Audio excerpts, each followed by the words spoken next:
This is the world of the campus vets. Hemorrhage is certainly a concern. If it starts to bleed, then we'll just have to react to it. It looks like he's got a sewing needle, and it is stuck just in front of his anus.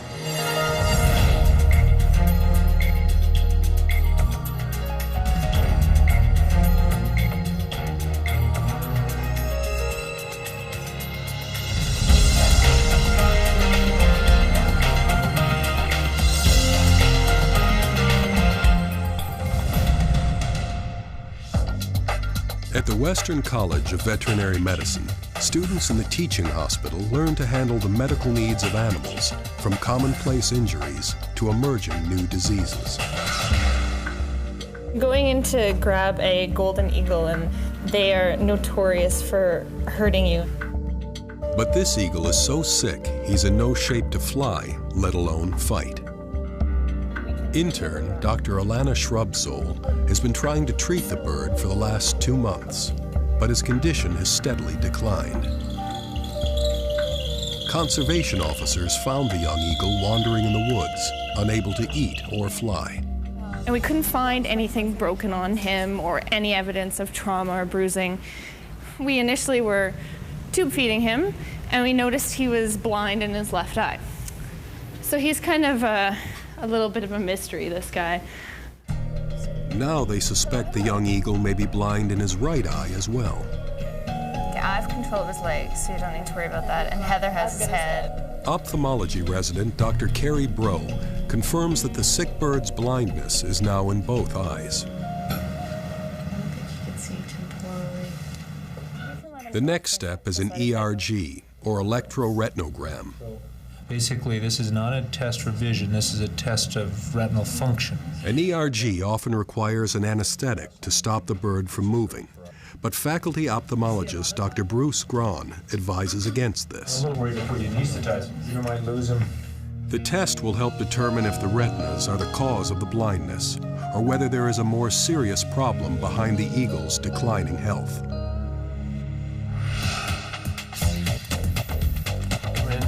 Have a seat. Carol Arsenault arrives with her 3-year-old Shih Tzu, Odie, who appears to be severely constipated. I think he's not pooping. He's not pooping. For about how long has that? This is the 3rd day now. 3rd day? Yeah. Okay, hold me back shortly. Vet student Josh Ramsey and intern Dr. Sharon Finster perform a rectal exam on the dog. You're not gonna like this at all. Then Josh makes a surprising discovery. What the heck?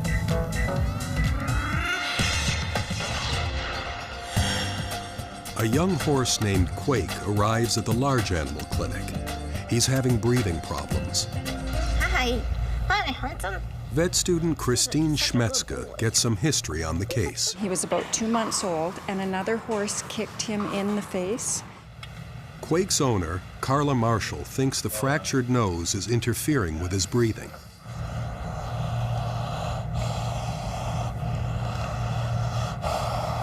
Like right now, he just doesn't have any kind of stamina at all. Resident surgeon Dr. Ryan Shoemaker and senior faculty surgeon Dr. David Wilson join in the assessment of Quake. Pretty poor. A scope will give the vet team a better picture of what's going on in Quake's nose. Sedation and topical anesthesia will make Quake more comfortable during the procedure. Okay, let's get the scope up there.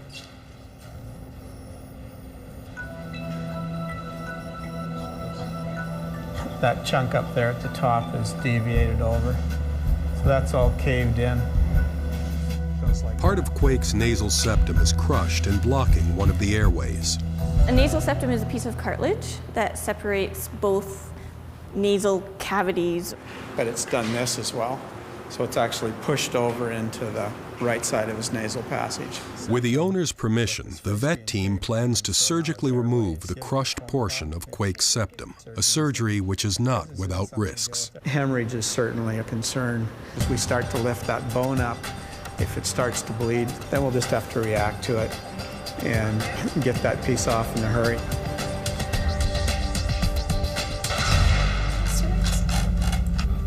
The team is trying to determine the cause of the eagle's blindness.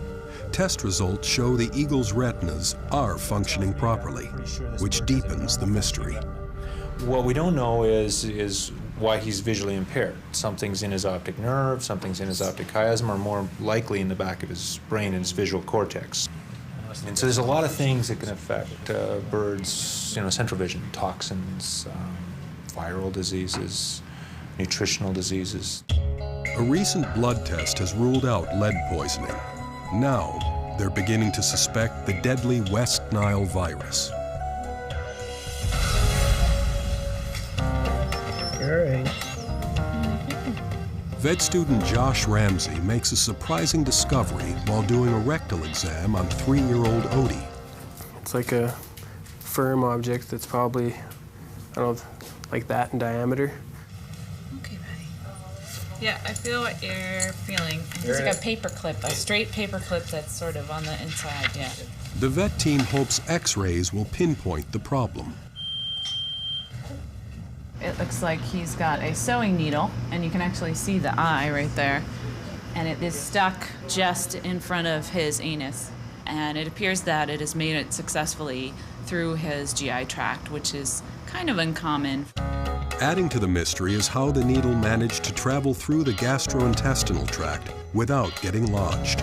The real danger here is if there's string attached to this needle, and if it's hung somewhere higher up in the GI tract, it'll just ring itself up and it will saw through the edges where it's been trying to contract against it. So, a second set of X-rays will determine if sewing thread is tearing up Odie's intestinal tract.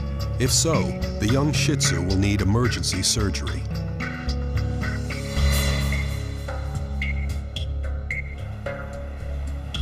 Quake is prepared for the intricate surgery on his nose. As soon as he is under general anesthesia, he is hoisted to the operating table. Because the nose contains so many blood vessels, hemorrhaging is a real risk during surgery. It bleeds profusely until you pack it to control the hemorrhage. For this reason, they have plenty of donor blood standing by. Christine is thrilled to have a front row seat to one of the most interesting operations she has ever witnessed. That was pretty exciting. And the fact that this isn't like a surgery that goes on every day was pretty cool.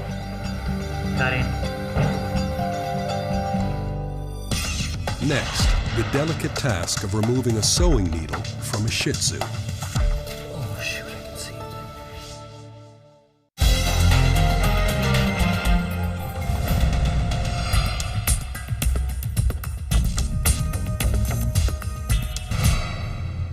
The team has discovered a sewing needle lodged at the top of a Shih Tzu's anus. A second set of X-rays shows no internal damage from an attached thread.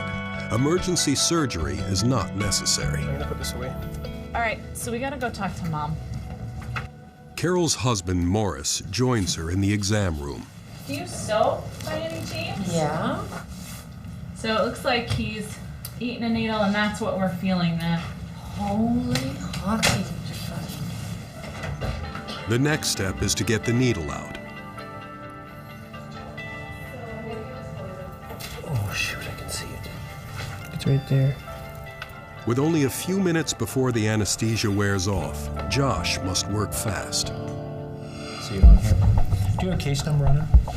A devastating illness has left a golden eagle crippled and blind. So what are you suspecting? You're suspecting West Nile? That would make sense, I guess. The young eagle is showing many symptoms of West Nile virus: inability to fly, listlessness, loss of appetite, and blindness. Even without a firm diagnosis, they know there is nothing more they can do to save him. That's not normal. Like, just even when I put him down and I was holding him up, no wild eagle would ever let you do that to them if they were feeling even halfway normal. Now they are faced with a difficult decision. He's not a happy bird or healthy. This is kind of on the downward slope. Just fairly sad to watch.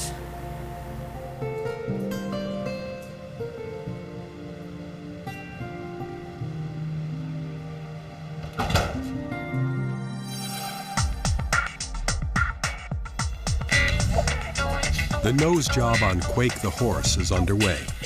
The team begins by cutting out part of the bridge of the nose to assess Quake's deviated septum. Their objective is to get the piece of bone out as intact as possible. It was pretty cool to see them just cutting into the bone and lifting out the fragmented part. With the septum now easy to assess, the surgical team wastes no time removing the crushed section that was preventing Quake from breathing properly.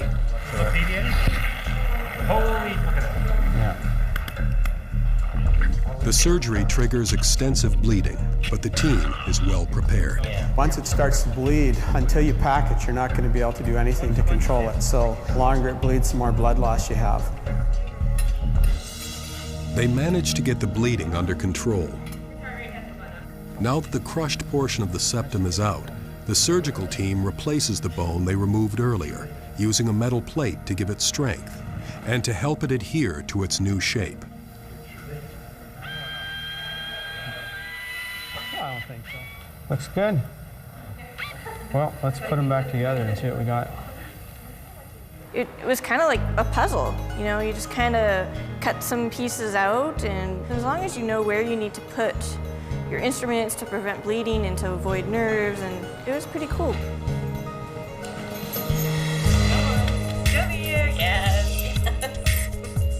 She definitely runs into things, and if there's a toy that's kind of out of place and in her path, she'll smack right into it. Vico, a one-year-old cockapoo, is already going blind. Vanna Teal hopes the teaching hospital can save her dog's vision. She literally can't see, and it seems to be getting worse as time passes. Cataracts are the cause of Vico's blindness. It's a hefty price tag to remove them, up to $3,000. But it's worthwhile to Vanna. She's only a year old and she's got a lot of sight ahead of her. She's a part of our family and wanted to do the best for her. In a few minutes, Vico will be prepared for the surgical removal of his cataracts.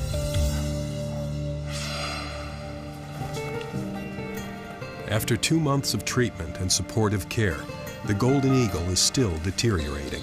To save it from further suffering, euthanasia is the only humane option. He just wasn't getting better, and he wasn't happy.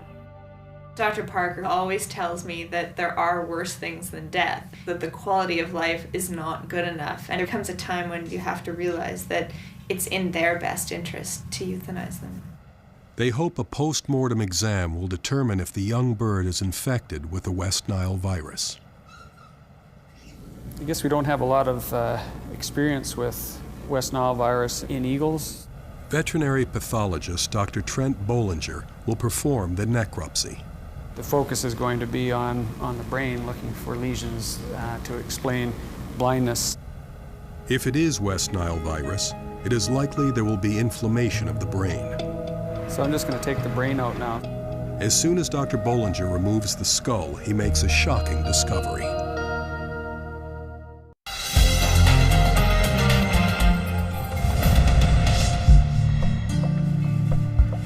Vico the cockapoo is set to have her cataracts removed and replaced with new lenses. If the operation is a success, the young dog will see again. Student April Chappell thinks she'll be in the background observing as faculty ophthalmologist Dr. Graun performs the surgery. Then, unexpectedly, she gets an upgrade to the role of assistant. I guess it was a little unexpected because I actually got to be sort of right beside Dr. Graun, looking in the microscope and handing him things, helping with whatever he needed. First, Dr. Graun makes an incision into the cornea. So a nice straight incision, clear cornea, right on the edge of the limbus, just about a ½ millimeter off, 300 microns thick, just like that. And then tears off a section of the capsule, and that's his portal to get into the lens. This is like tearing saran wrap underwater. As you can see, I got a fairly nice round capsulotomy here. So that's just sitting on a cornea, just having a look at it. And then the little phacoemulsification ultrasound probe goes in, breaks up the lens material, and it's suctioned out at the same time, so that you're left with the lens capsule and it's empty. With her cataract-clogged lenses removed, Vico is set to receive her new lenses.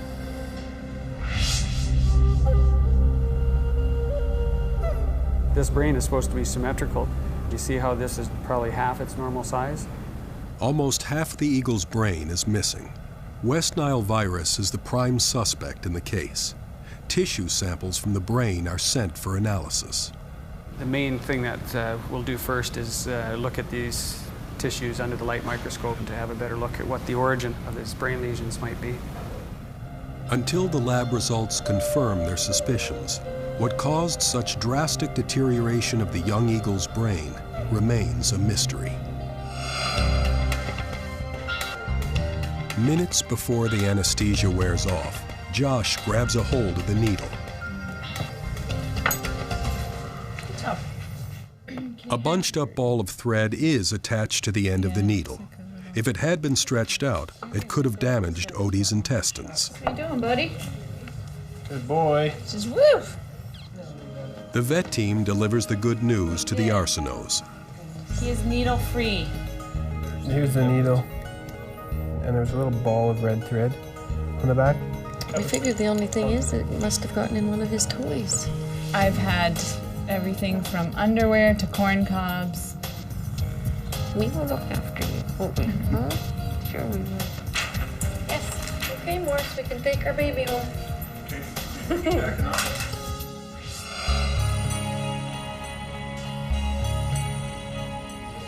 A plastic lens just 14 millimeters wide will be injected into the empty lens capsule of Vico's eyes. First, Dr. Grahn must fold the lens in half and insert it into a tiny tube. Okay, so this little instrument will inject it. You don't get an idea of how delicate a procedure until you're actually there. It's really neat. You just got to be patient while it unfolds itself, and there it comes. So what do you think of that lens? Looks like it's in there. Looks like it's nice and centered, so it unfolded. It's right where it wants to be. Just the coordination that you need for that sort of microsurgery that he does. Tying the little sutures, tiny little instruments, it's just amazing. We'll see how he looks in a couple hours. Vico is just hours away from putting her new lenses to the test. Hello. Hi. How are you doing today? Good. He just looks wonderful. Yeah, I think we did, we're fairly proud of the contour we got of his face. It's not perfect by any means, but 6 days after his nose job, Quake is breathing easier and ready to go home. See, now that is way quieter than what he was before. Oh, that's good, yeah. Okay, you're ready? We're really happy with how he's doing at this point. He's breathing well out of his nose. I mean, I think the word is thrilled right now. He's like, bye! Probably the most interesting surgery and maybe the most satisfying in that, there was this big defect to deal with and we fixed it. So that's good, although I'm gonna miss my Quake. Next, the team finds out if Vico can see.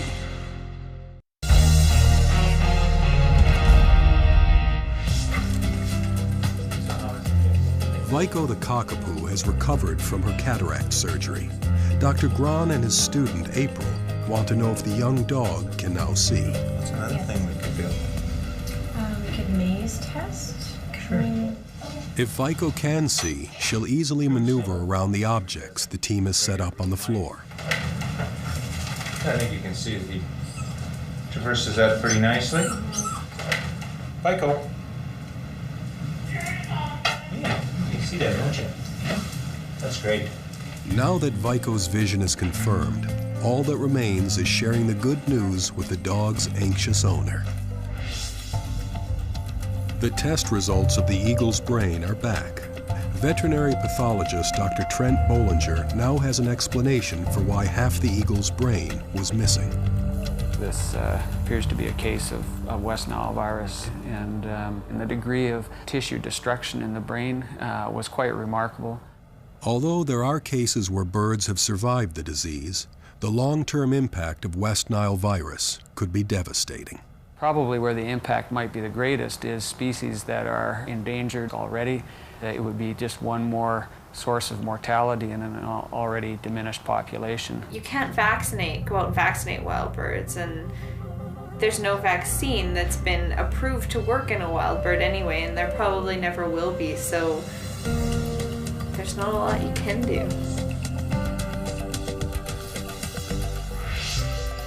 When Vanna last saw her dog Vico, the cockapoo was blind. She's hoping her investment in the dog's eyes has paid off. They've been clouded over for so long, it'll be nice to actually see her with real eyes again, so I'm looking forward to that. And she'll be able to see us too, which is good. Hello there. Come here. Come here. Michael, come. Hi. Look at you. Got all skin. Hi. Hello. Yes. Face only an owner could love, hey? It's a good feeling when everything works out well and the owner's happy. Bye.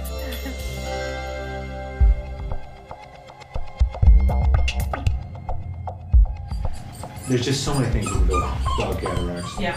Just so many things. I mean, things went really well yesterday. You probably can't do a better job. I think he's gonna need to go and have a poop.